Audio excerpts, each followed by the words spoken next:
Now, tomorrow marks 21 years since the 9/11 terror attacks on the World Trade Center and Pentagon. And with that, memorial events honoring those who lost their lives 21 years ago are taking place all weekend long.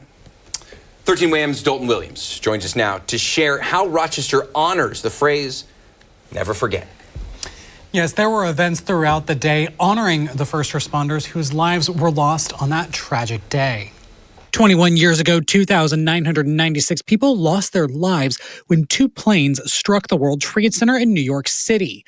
351 of those victims, first responders, 343 firefighters, and 8 paramedics. The victims were friends, family, neighbors, and teachers. One of the 343 that was lost, Andy Fredericks, was my academy instructor when I went to fire school. Yep.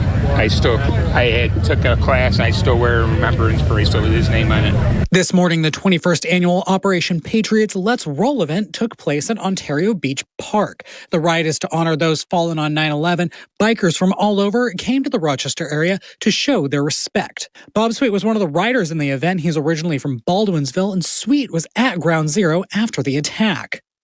Yeah, from central New York, we put a convoy of about 6 ambulances together and went down for several days and supported the EMS operations around Ground Zero and in New York to support the paramedics in New York City during that time. Sweet says being there and seeing the aftermath is something he will never forget, which is why he says he participates in this ride as a way to honor those he helped all those years ago and to make sure their memory lives on. I'll never forget personally. I think it's important that we all as a country remember this is America, and when somebody attacks us, we're going to make it painful for them.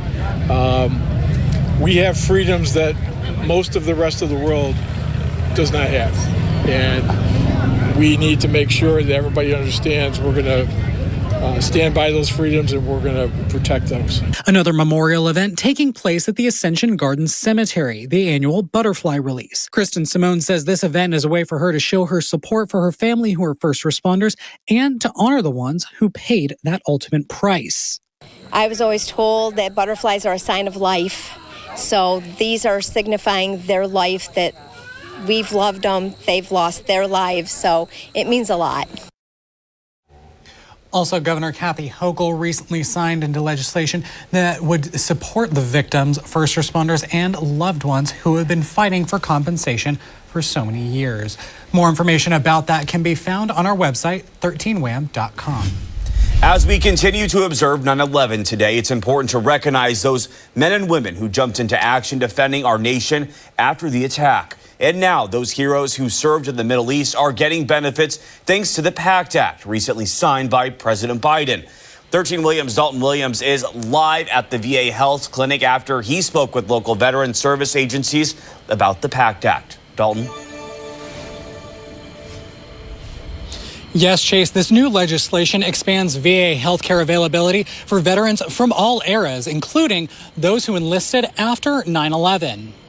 Availability.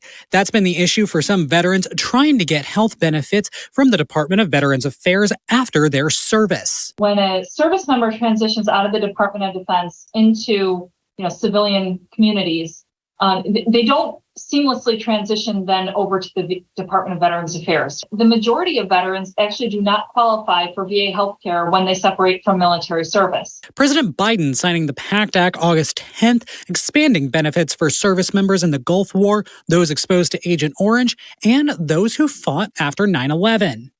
If you were in Afghanistan or if you were in Iraq on these dates and you now have this condition, it is presumed to be because of the burn pit exposure. Now you can get service disability compensation. Now you can get VA health care. Terrence Hayes works at the Department of Veterans Affairs and is a post-9/11 veteran.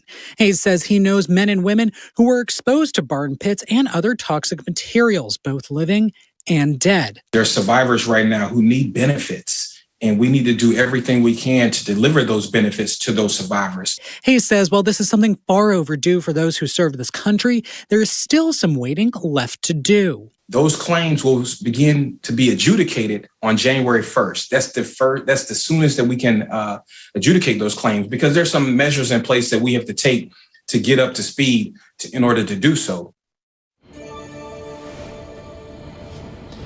Hayes says for the veterans who are curious about the PACT Act, they can talk to their local veterans agencies. He also says this is a monumentous thing and a step forward for veteran health care.